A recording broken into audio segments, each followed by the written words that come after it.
Last I checked, when the present takes on the future usually wins. Peter, let's go broadcast now.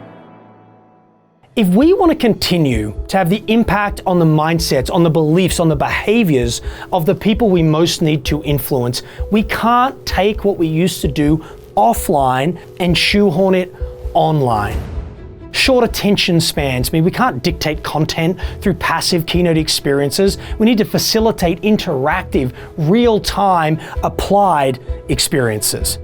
When you look back on this period, what would you want to have created? We really need to build trust now. I think we're creating one-to-one relationships now in a way that a few years ago we couldn't. We need to meet our clients, meet our members, meet our teams where they are, starving for connection. And instead of delivering disinfected monologues, we need to deliver authentic dialogues. The times I've taken risks when I'm leading others, Isabel says, in the hardest moments. We need to invest in cohesive end-to-end experiences, not MCs for entertainment purposes, but experts who can hold the space, who can get the best out of presenters and panelists, and who can drive home your objectives. I love that, Rob, this idea of almost going slow to go fast. In other words, if you bring people on, you can move much more quickly together.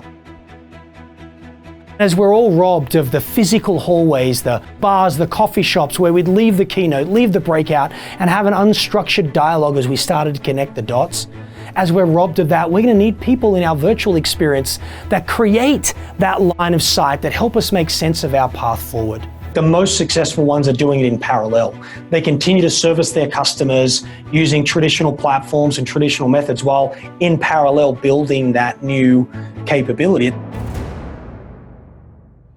What about the keynote followed by the traditional fireside chat where either one or more of your senior team gets together with the external keynote speaker and talks about what those ideas look like applied to your world, where they take your vision, your ambition, and bring it to life, where your external thought leader adds credibility to your internal strategy, and when the whole process humanizes your leaders to your clients and to your employees as well.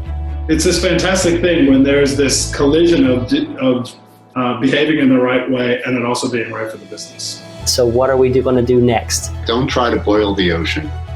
Layer in what you can do now and then have your sights on continuous improvement. Willing to, try it and change it and just be real nimble in the process.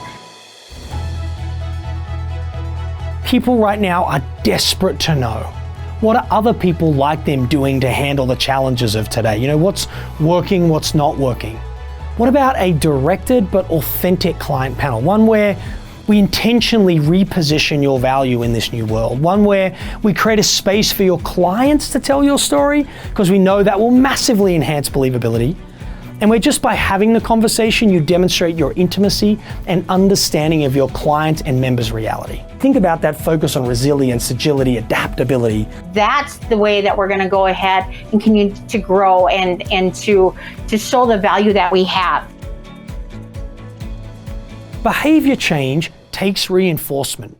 What about a 5-video series following the event we send every other week to delegates that each video highlights a key idea but supports it with practical resources so people can apply those insights, where we use that content to maintain the excitement and the connection that we created at the event. Our advice is move towards the disruption. Stop going for control and start going for leverage. At the end of the day, it's not companies that transform, it's people that do. We hired Peter.sheahan to spearhead a 4-part webinar series featuring our executives and thought leadership content. It was at a critical time in the company when we were repositioning, and we weren't sure what to expect as we hadn't done something like this before. Pete and his team went above and beyond to help us make sure that the executives and our clients felt prepared and comfortable. And we look forward to having him back and continuing the conversation next year.